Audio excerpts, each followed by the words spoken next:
I think the IPO market is open.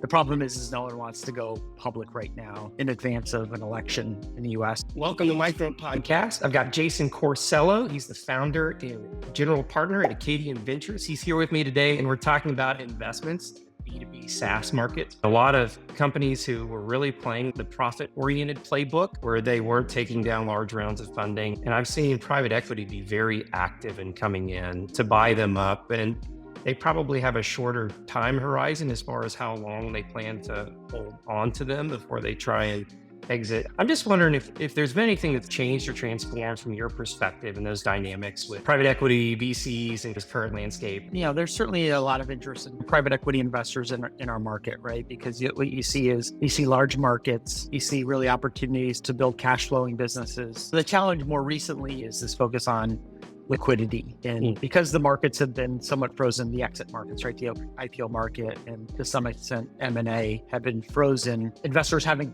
been getting liquid. They haven't been getting their money back from exits of these businesses. So they have to stay longer. And that's presented a little bit of a short-term challenge for many of them. We're probably in that down cycle right now of this market. Some things inevitably can change next year in 2026 where it will open it back up again. The signals that you're watching for that will show that things are softening up there, interest rates being cut, IPOs, what else starts to signal that the liquidity is opening up?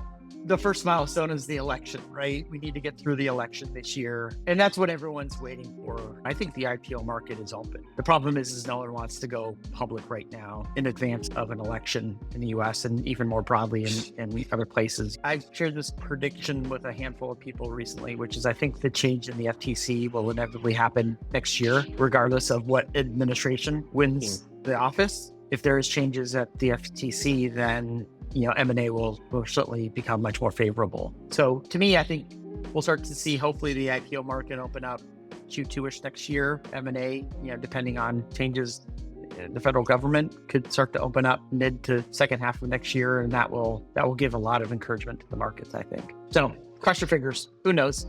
My crystal ball is never fully accurate, so who knows?